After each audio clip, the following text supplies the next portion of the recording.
किंवा माझं असं म्हणणं आहे.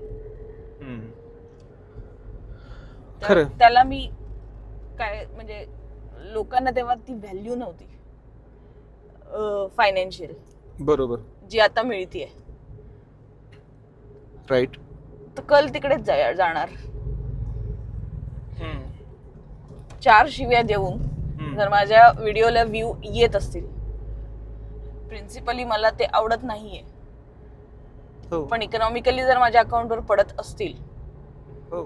तर तेवढा माझ्यात जिगरा पाहिजे की मी नाही टाकणार, तर मला माझे प्रिन्सिपल फॉलो करायचे. पण आजकालचा काळ नाही राहिला. हे तर कॉमन आहे, हे तर नॉर्मल आहे, म्हणत जर मी टाकला.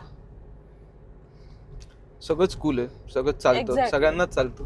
Exactly. तो करतोय, मी का नाही करू? Exactly. आणि याच्यात मीच चूक केलेलं का नाहीच नाही म्हणू चालत? शकत, नाही. कारण नॉर्म्स बदलले, चेंजेस झालेत, मेंटॅलिटी बदलली आहे. हो, हे ऍक्सेप्ट करावंच लागेल. खरंय. आधीचं सगळं चूक होतं का? नाही. पण ते जे बरोबर होतं ते टिकवता आलं का? तर तेही अवघड आहे. आणि आता कोणाला ब्लेम करावं हाही मोठा प्रश्न आहे. हो. कारण सगळेच काही ना काही सहन करत पुढे जात आहेत हो. आपापल्या स्टोरीमध्ये. नाईस वन यार. सगळेच सहन करत चाललेत पुढे आपापल्या स्टोरीमध्ये. त्यामुळे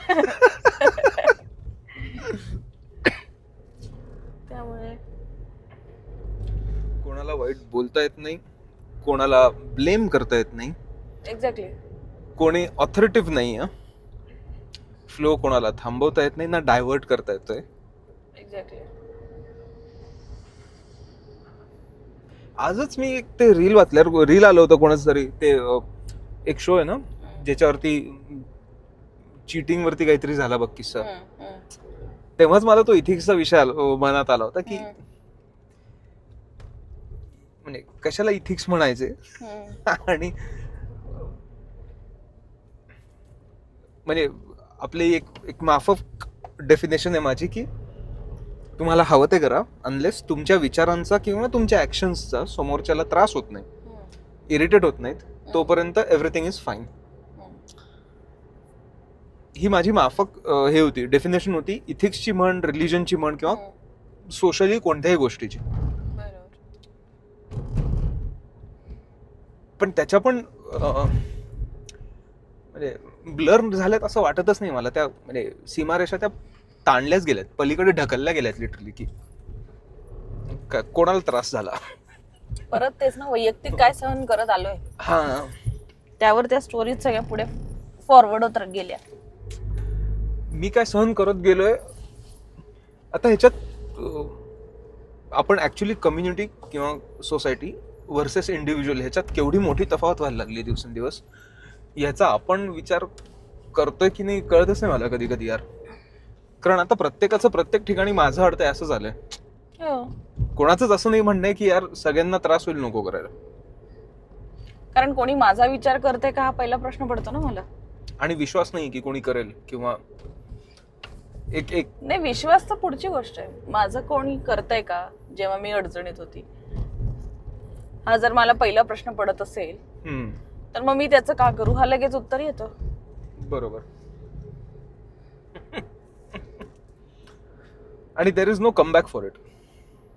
काय बोलणार. बरोबर आहे. मे बी काही पिढ्यांनंतर परत येईल कमबॅक, कारण त्यांच्या स्टोरीज वेगळ्या असतील, त्यांनी वेगळ्या पद्धतीने सहन केलेलं असेल आणि मग त्यांना वाटेल की नाही आपण एकत्र राहणं जास्त सोपं आहे, जास्त सोयीचं आहे, जास्त गरजेचं आहे ना की एकटं राहणं किंवा एकटा विचार करून राहणं. काही पिढ्यांनंतर म्हणजे आपला हा विषय म्हणजे झालाय ऑलरेडी, आजच झालाय मे बी कदाचित बोलताना की चेंज गरजेचं आहे. गरजेचं आहे. त्याशिवाय मजा काय ना. मी तेच म्हणते, परंपरागत त्याच गोष्टी जर चालत राहणार असतील तर मजा काय. आता फक्त असं होतंय की सगळे एका साच्यात आहेत. हो, पण ते किती वेळ राहणार. आणि समहाऊ सगळ्यांना तो साचा मेंटेन करायचा. पकतीलच माणूस. ऍट द एंड बोर होतो. माणसाची खासियत हीच आहे की तो बोर होतो, त्याला कंटाळा येतो. खरंय. हो, त्यामुळे काहीतरी नवीन Absolutely. क्रिएटिव्ह होतं.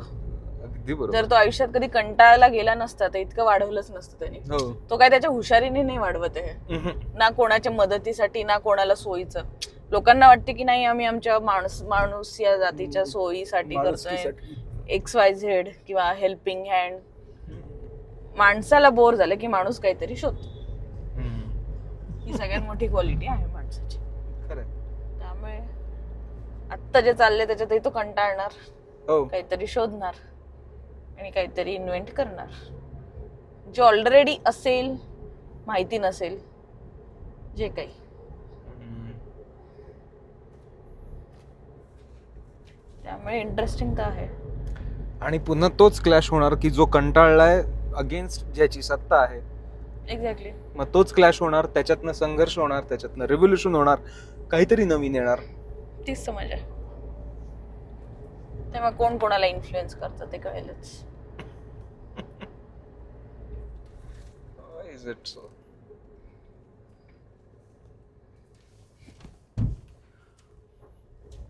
कोणीच पूर्ण वेळ हुशार नाही राहिले म्हणजे. परत हुशार ची डेफिनेशन हुशार म्हणजे मला म्हणायचं होतं कोणीही कोणताही समाज कधी खूप वेळ हॅपीली एव्हर आफ्टर असा नाही राहिला. कारण तो ज्यावेळेस त्या पीक पॉइंटवर पोहोचतो त्यावेळेस कोणीतरी त्यातलं बोर झालेलं असतं सतत तेच तेच करून. ती स्टेबिलिटीज खूप बोर करणार आहे करेक्ट. आणि त्या स्टेबिलिटीसाठीच थ्राईव्ह करतात किंवा जगण्याचा प्रयत्न करतात सगळे. असं आपल्याला शिकवलं गेलंय. हा म्हणजे जेव्हापासनं सो कॉल्ड सिव्हिलायझेशन सुरू झालं तेव्हापासून. एक्झॅक्टली. पण म्हणून कोणी स्टेबल झालंय का? नाही. त्यामुळे यू नेव्हर नो की आपण त्याच्याचसाठी करतोय का.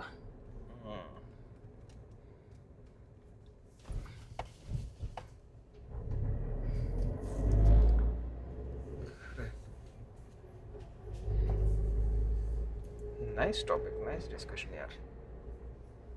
आपल्या आजूबाजूच सगळं फिरतंय, हो. तर मग आपण कसं काय थांबणार. एकही गोष्ट स्थिर नाही. स्थिर नाहीये, थांबली नाहीये.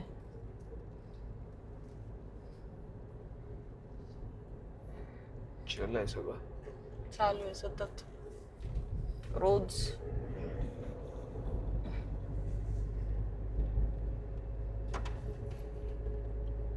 बोर्डम. फार व्हेरी नाईस थॉट आहे. खरंच आहे ते. आणि म्हणजे आपण आता ते चाइल्ड सायकोलॉजिस्ट सुद्धा सांगतात ना की बोर होऊ द्या तुमच्या मुलाला, नाहीतर त्याला खेळ खेळणं जमणार नाही. हो, पण ते शिकवलं असं जाते की लहान मुलांनाच शिकवा.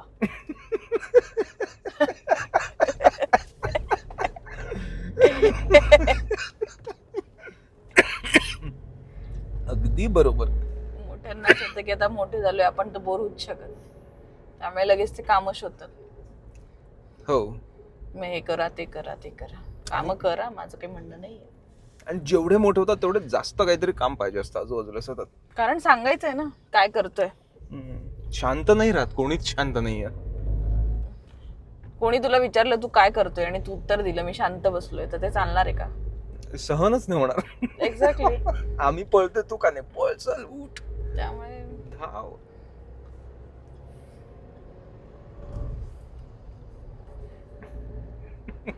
आणि जे शांत असतात ते समोर येत नाही, हो. कारण त्यांना माहिती की हा बिझनेस वेगळा आहे, हो. हे चक्र वेगळे आहे, इथे अडकलं तर गोष्टी वेगळ्या सामोरे जाणार आहेत. त्यामुळे असेही आहेत जे समोरच येत नाहीत. हा, स्वतःहून येत नाही. मे बी तुम्हाला सापडतील पण ते स्वतःहून समोर नाही येणार.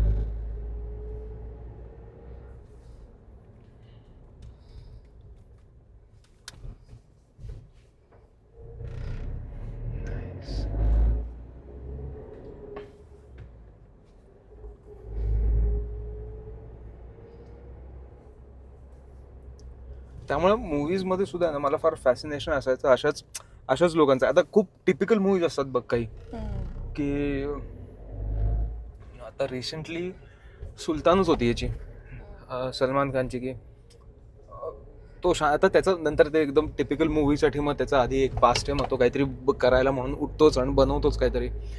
पण युजली असा एखादा मेंटर असतो ज्याला शोधत शोधत तो आपला लीड हिरो कुठेतरी जातो, मग त्याला तो गुफेतच सापडेल किंवा आउट ऑफ द सिव्हिलायझेशन कुठेतरी एखाद्या बंगल्यातच आहे किंवा असं कुठेतरी सापडेल जो शांत आहे, in himself in it self असा शांत पीसफुली जगतोय. आणि मग तो तर आधी नाहीच म्हणेल की यार मला काही इंटरेस्ट नाही, तुला काय करायचं ते कर, म्हणजे तुझ्या संघर्षाची माझं काही घेणं देणं नाही. म्हणजे ते कोणी डायरेक्टली बोलत नाही, पण कदाचित त्या कॅरेक्टरला म्हणायचं असेल की तुझा संघर्ष मला संघर्षच वाटत नाही, ओढवून आणलेलं आहे ते, तुला कोणत्या तरी समाजात काहीतरी घडायचं करायचं, ठीक आहे. आणि मग त्याच्यातनं मग तो कसं तरी कन्व्हिन्स करेल आणि महिला शिकवेल आणि मग तो येईल. हे युजली प्रत्येक मेंटॉर मेंटीच्या किंवा गुरु शिष्याच्या मूवीज मध्ये असतं. म्हणजे आपण पारंपरिक आणि पौराणिक कथांकडे किंवा परंपरेकडे नाही जाते, पण मूवीज मध्ये असं असतं. त्याच्यातला तो त्या मुलाचा आग्रह त्याच्या मेंटरला परत आणण्याचा, आणि त्यांनी परत आल्यानंतर पुन्हा गेल्यावर मग त्या मेंटरचा आग्रह की तुला कधीतरी कळेल की मला काय यायचं नव्हतं. हा आय गेस हाच एक खरा कॉन्फ्लिक्ट आहे. बाकी सगळं ओढवूनच आणलंय त्या जास्तीचं करत करत. मला जस्ट म्हणजे रेफरन्स लागला, मला छान वाटलं ते बोलून ऐकून, म्हणजे इमॅजिन करून आयसे. कारण जर मी आधीच सांगितलं की हे असं असं आहे तर तू काहीच करणार नाही. पण मे बी तुला करताना काही अजून 4 वेगळे अनुभव येतील.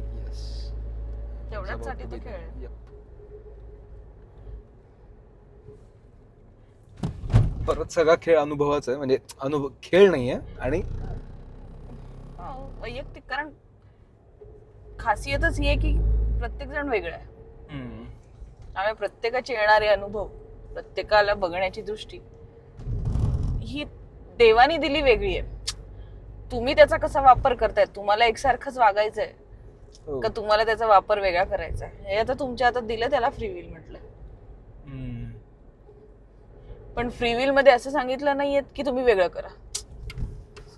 तुम्हाला सगळ्यांसारखं करायचं असेल ती तुमचीच इच्छा आहे ऍट द एंड. खरं, ट्रू, व्हेरी ट्रू. त्यामुळे तुम्हाला वेगळं करा वाटतंय वेगळं करा, तुम्हाला एकसारखंच करायचं एकसारखं करा.